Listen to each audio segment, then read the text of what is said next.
랜디 알콘이 쓴 천국 안내서라고 하는 책에 보면 이 랜디 알콘이 경험한 이야기가 나옵니다.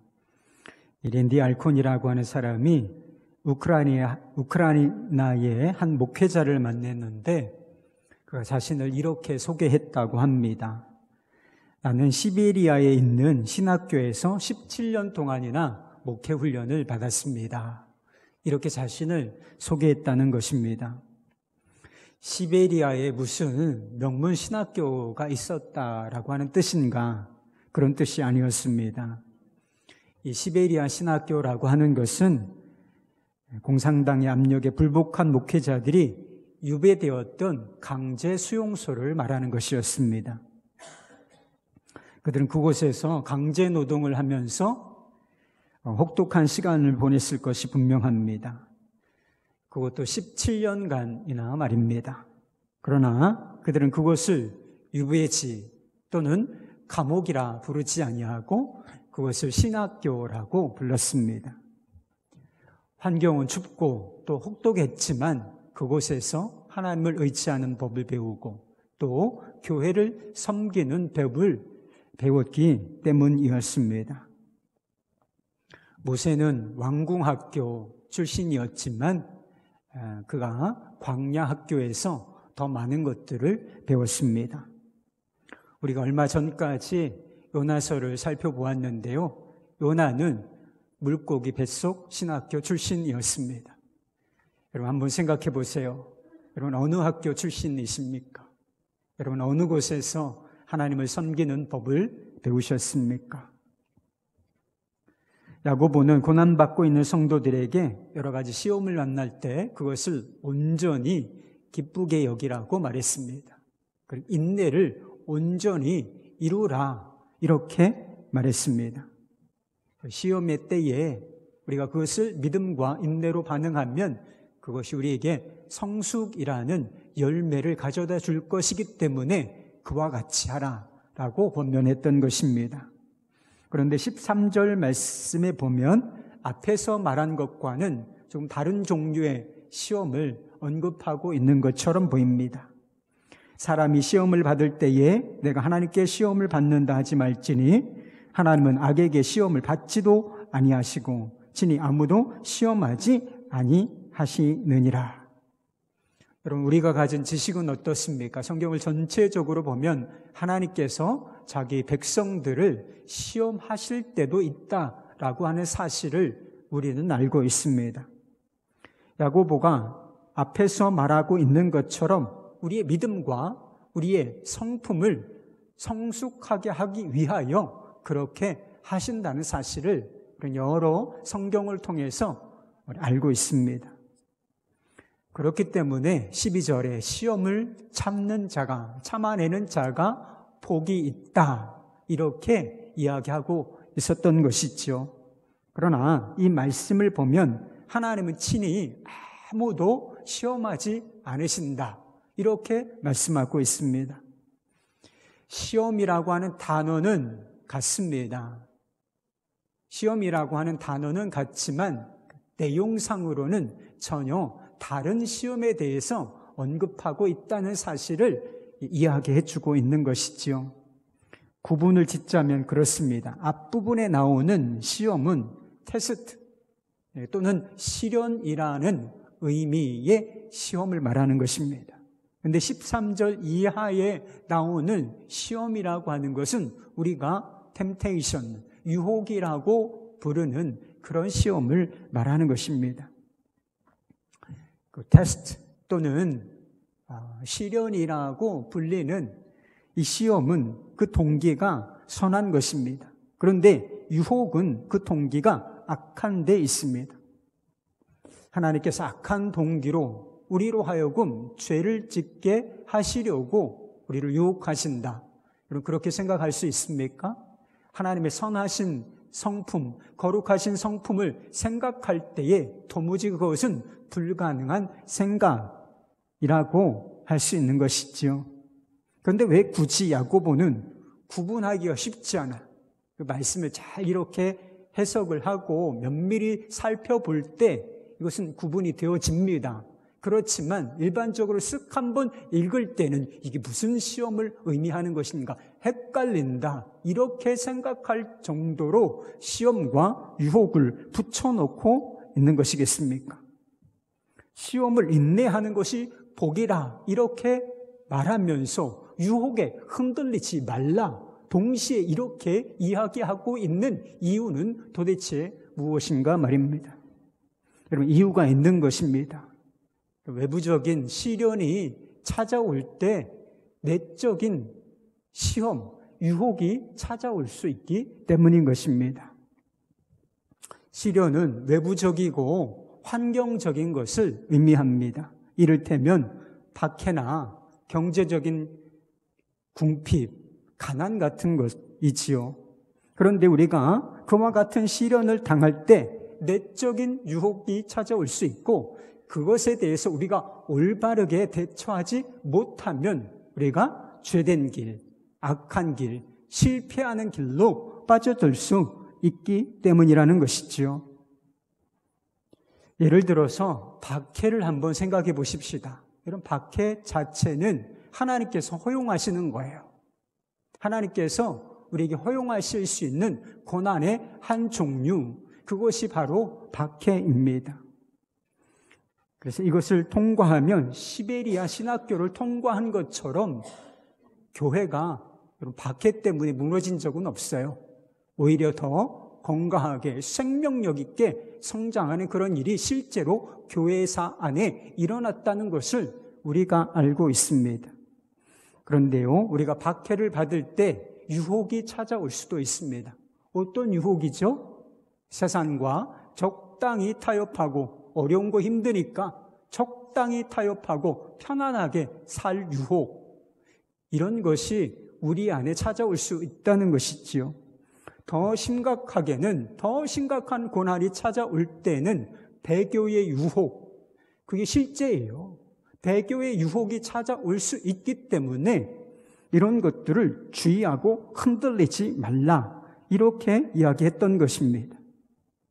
실제로 많은 사람들이 이런 박해나 외부적인 시련을 만나서 유혹에 빠지고 그리고 실족한 사람들이 실제로 얼마나 많은지 모릅니다.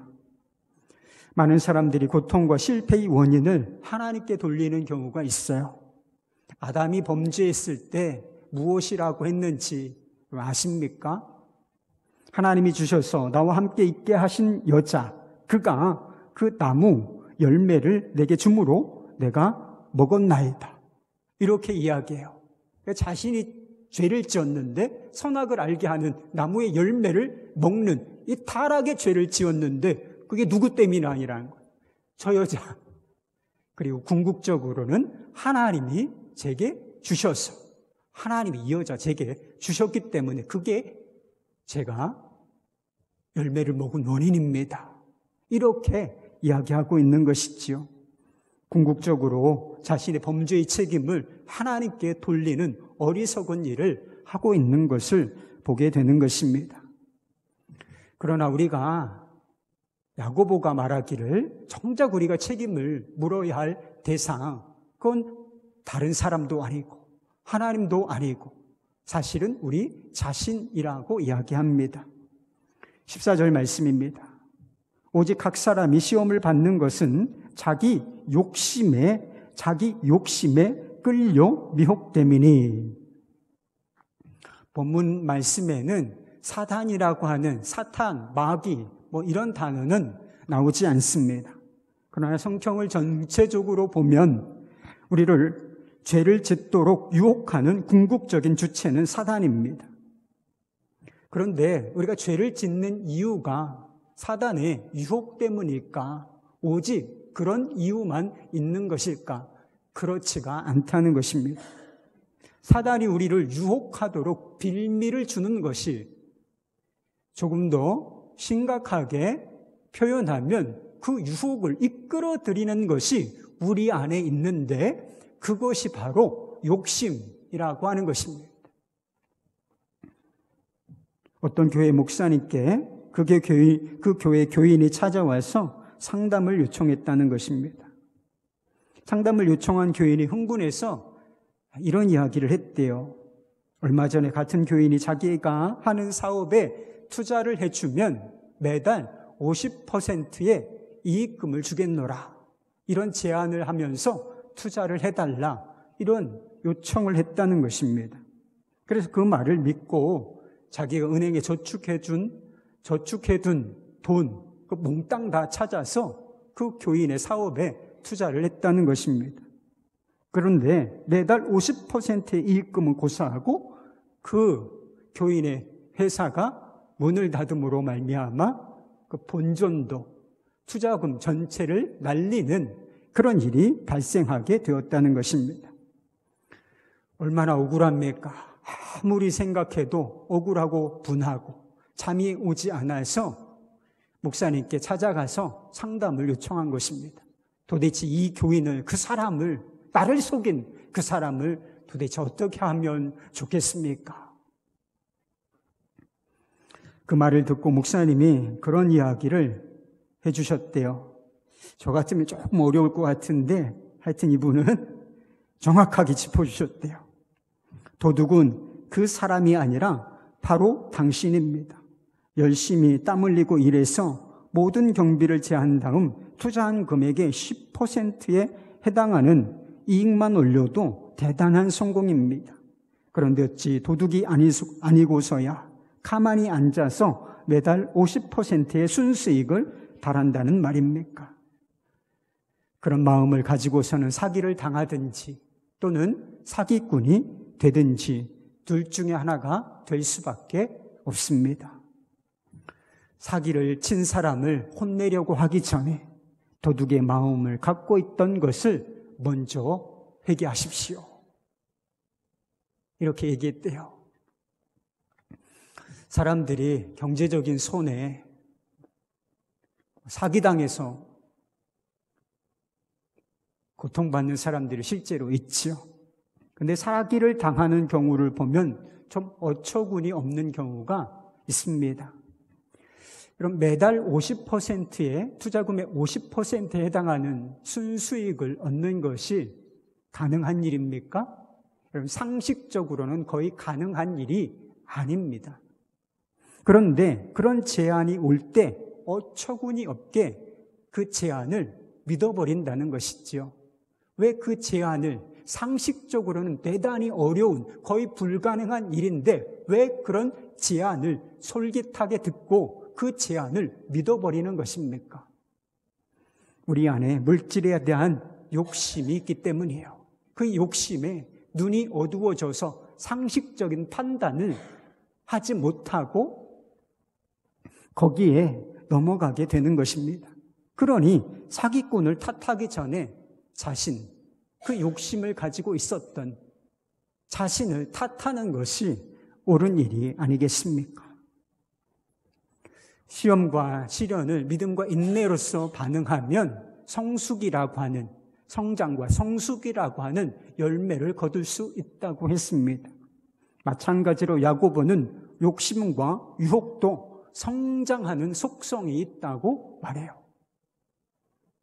물론 부정적인 방향으로 시험과 인내와 믿음, 이것이 긍정적인 성숙의 방향으로 성장한다면 유혹과 그리고 욕심, 이것은 반대 방향으로 성장하는 속성이 있다는 것입니다.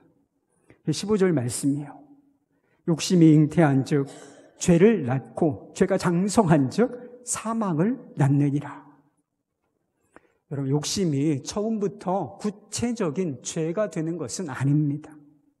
문제는 유혹이 찾아올 때 욕심을 그대로 방치한다는 거예요. 유혹을 욕심으로 끌어안고 품어버린다는 데 있는 것입니다. 다윗은 하나님의 마음에 합한 사람이다. 내 마음에 맞는 사람이다. 이럴 정도로 칭찬을 받았던 사람입니다. 그렇지만 그에게도 유혹은 실제였고 또 정욕, 이건 역시 예외가 아니었습니다. 다윗이 어느 날 왕궁의 옥상을 한가롭게 거닐고 있을 때 한 여인이 목욕하는 것을 보게 되었습니다. 제가 이스라엘에 집을 가보니까 이런 상황이 충분히 연출될 수 있다는 사실을 알게 되었어요. 이스라엘의 집은 옥상이 평평합니다. 올라갈 수 있는 옥상이 있고 평평해요. 그리고 집이 높낮이가 좀 다릅니다. 가파른 절벽에 그렇게 이 도시가 위치해 있기 때문에 높낮이가 다 달라요. 그리고 평평한, 그리고 집이 다 타닥 이렇게 다 붙어 있습니다. 그러니까 왕궁의 옥상에 올라가 보면 높낮이가, 특별히 낮은 지대에 있는 집의 안 또는 옥상, 그것이 너무나 잘 보일 수 있는 구조였기 때문에 이런 일이 가능했던 것 같습니다. 옥상을 거닐다가 여인이 목욕하는 것을 본 것, 여기까지는 죄가 아닙니다.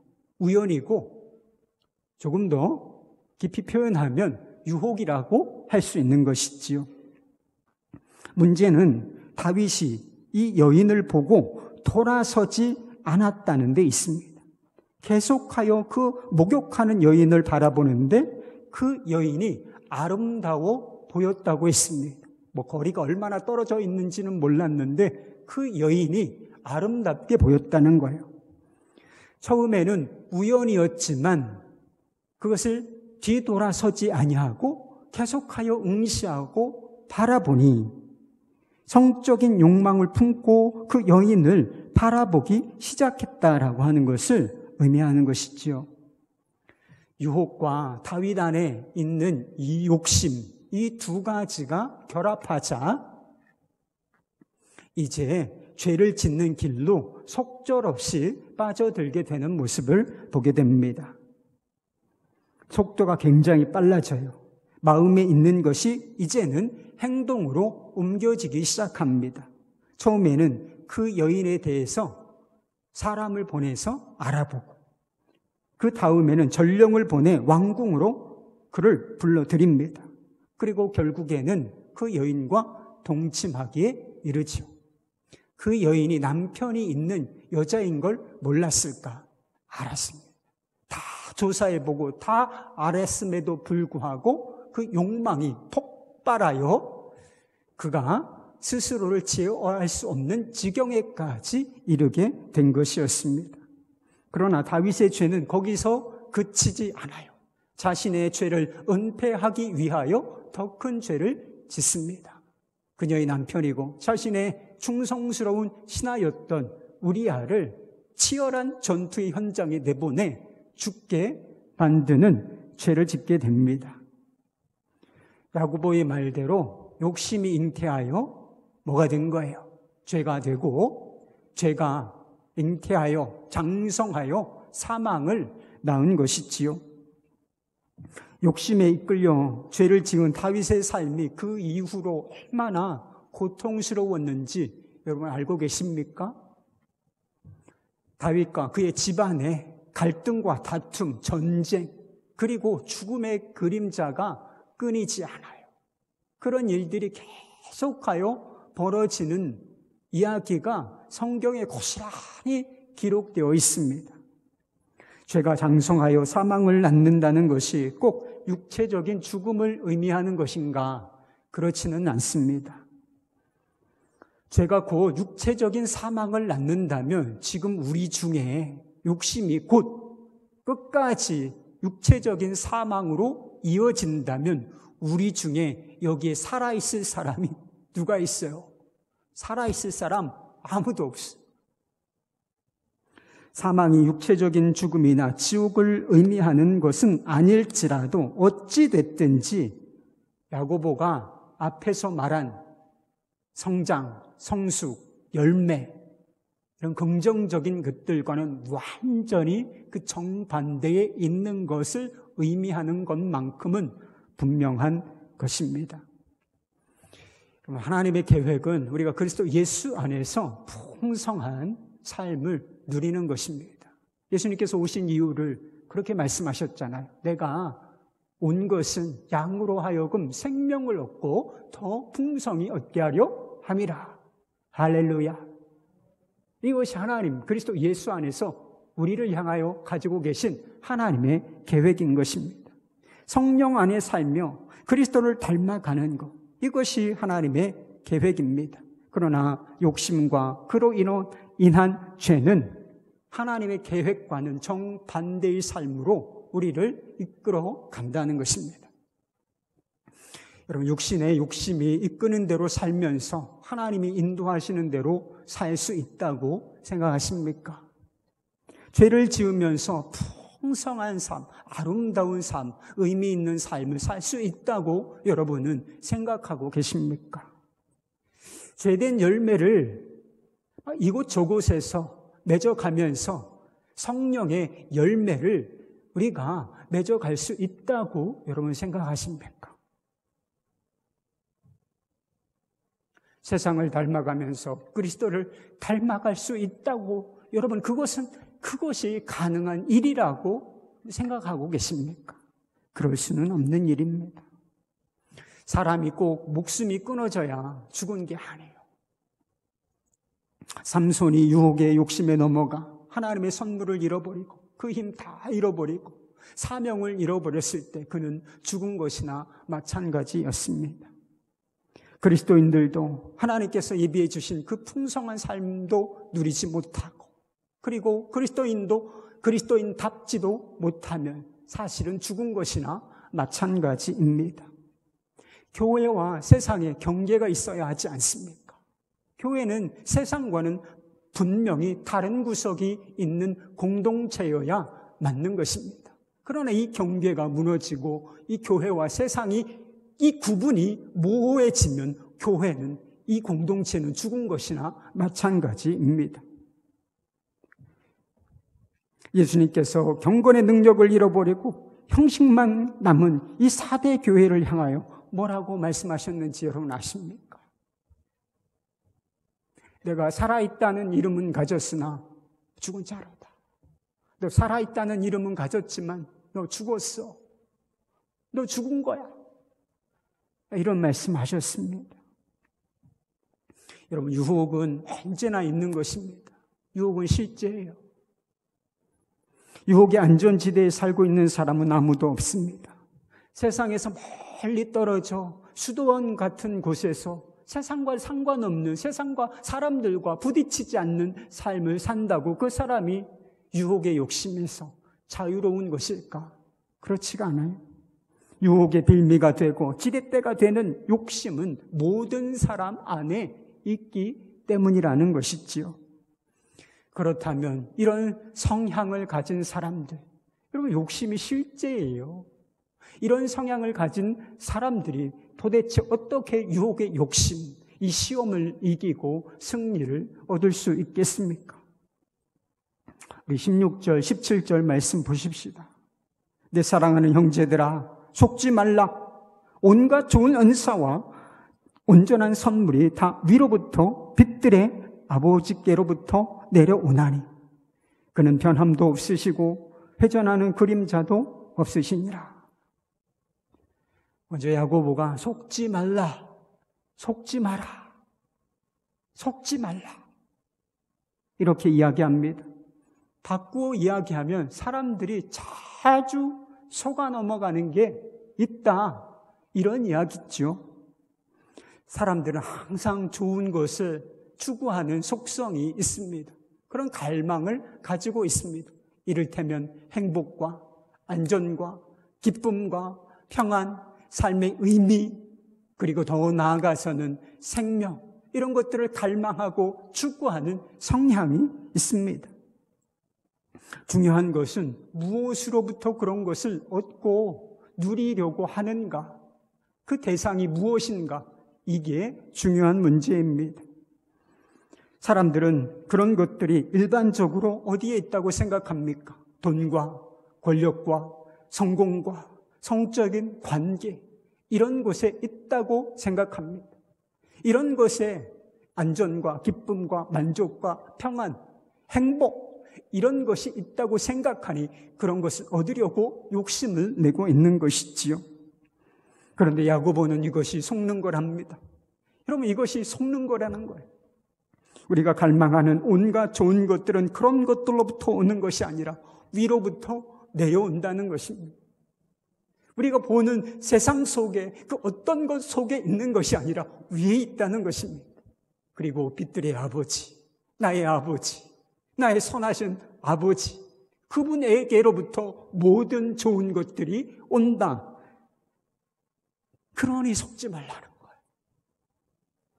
독일의 신학자인 디트리 보네퍼가 사단이 하는 일을 이렇게 이야기한 적이 있습니다. 조금 어렵긴 한데 잘 들어보세요.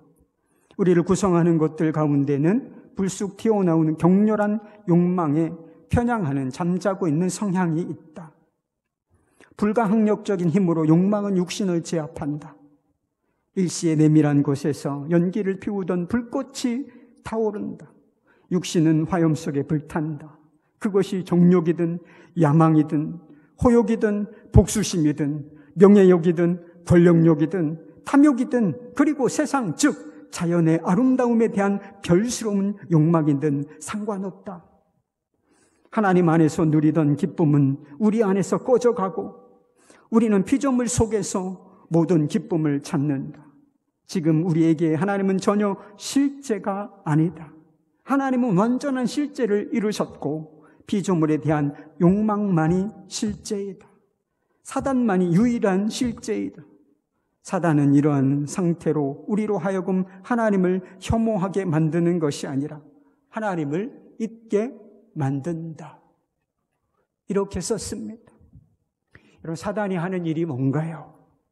하나님 안에서야 찾아야 할 행복, 기쁨, 만족, 삶의 의미 이런 것들을 다른 것, 피조물들에서 찾게 만드는 것입니다. 여러분, 유혹의 욕심이 어디서부터 나오는 것입니까?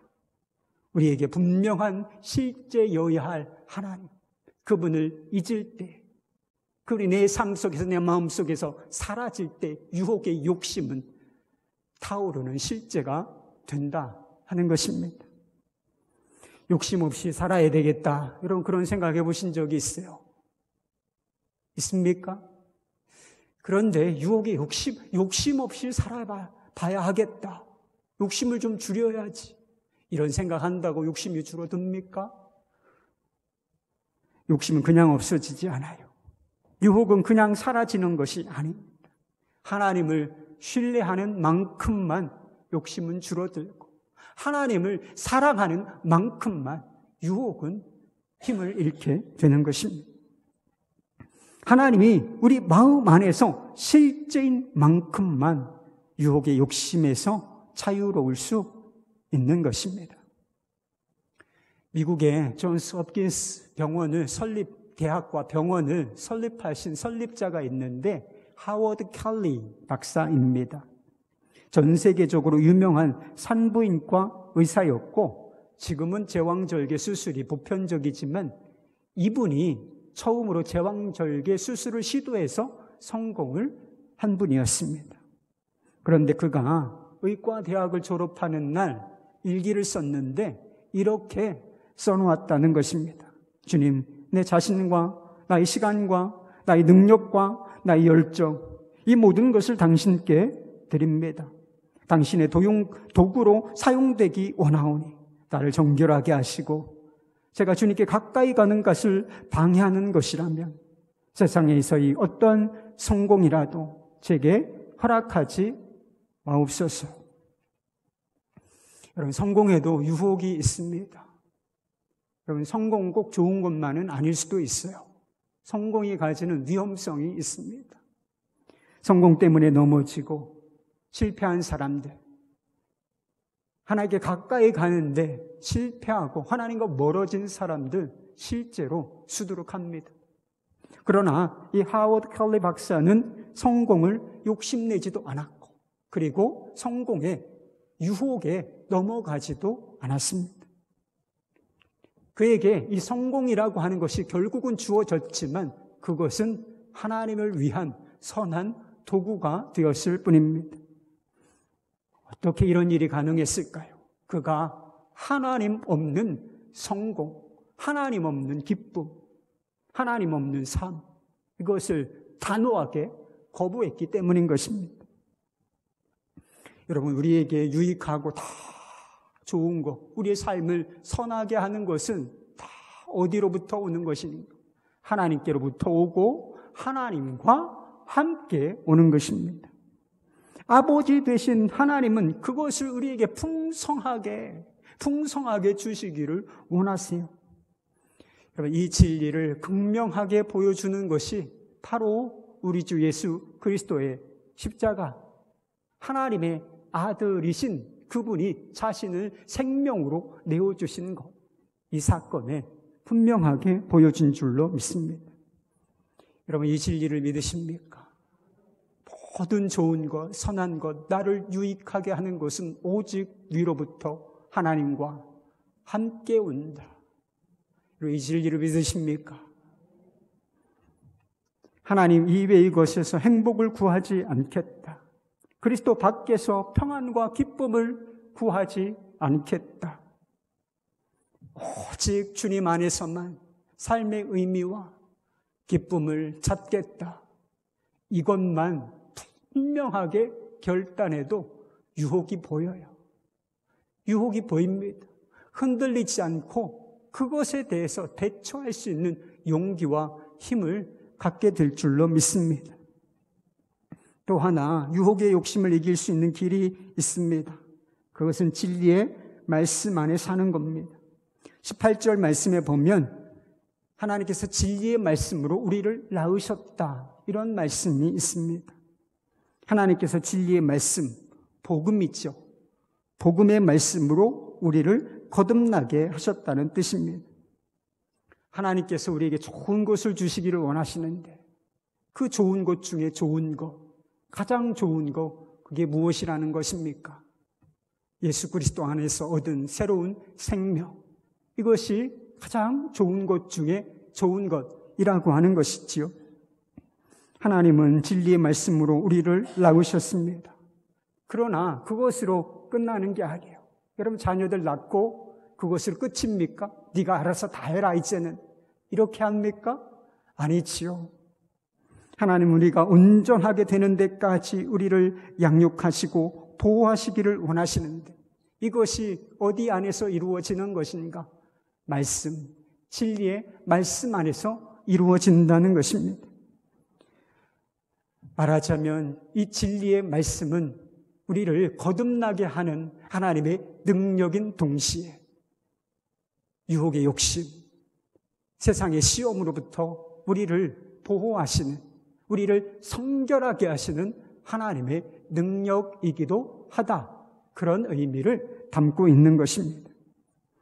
예수님께서도 광야에서 사단에게 시험을 받으셨던 적이 있습니다. 다 하나님의 아들로서의 정체성을 심각하게 흔들어 놓는 그런 시험이었습니다. 그런데 예수님께서 그 시험을 무엇으로 이기셨는가? 우리가 다 알고 있듯이 3번 다 거룩하신 하나님의 말씀에 의지하여 그 시험을 이겼다는 것이지요.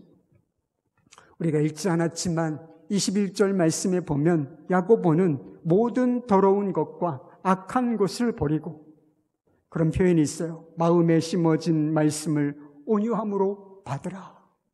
마음에 하나님의 말씀이 심겨졌다는 거예요. 그런데 그것을 다시 온유함으로 받으라, 이런 표현을 하고 있습니다. 그리고 그 말씀에 우리를 구원하는 능력이 있다고 말하고 있어요. 이런 말씀을 아는 것으로만 그쳐서는 안 되는 것입니다. 하나님께서 이미 우리 마음 안에 심어진 그 말씀, 그것을 온유함으로 받고 그 말씀 안에 거해야 하는 것입니다. 이미 허락하신 말씀, 그것을 우리가 믿음으로 붙잡고 그 말씀 안에 살기를 결단해야 한다는 것이지요. 그래서 시편 기자 시편 119편 11절 말씀에 보면 이런 이야기를 하고 있어요. 내 주께 내가 범죄하지 아니하려 하여 주의 말씀을 내 마음에 두었나이다. 감옥 생활에서 찬송 생활로라고 하는 책을 쓰신 분이 있는데 몰레인 캐도로스 목사님이시라고 합니다. 그는 젊은 시절에 모험과 또 스릴을 찾아 헤매다가 군대에 입대하게 되었다는 것입니다. 근데 군대에 적응하기가 어려웠던 것 같아요. 세상의 즐거움을 이렇게 찾다가 군대가 얼마나 팍팍합니까? 적응하기가 쉽지 않아서 그만 탈영을 하는 죄를 짓고 감옥에 가게 되었다는 것입니다. 그런데 그가 감옥에서 주님을 만나고 회심한 이후에 성령 체험을 하게 돼요. 그리고 그가 회심한 이후에 마음에 하나 결단한 것이 있었다고 했습니다. 다 잘 아는 말씀이죠. 항상 기뻐하라. 쉬지 말고 기도하라. 범사에 감사하라. 이 말씀 내가 모든 상황에 모든 일에 적용하고 살리라. 이렇게 결정을 하셨다는 것입니다.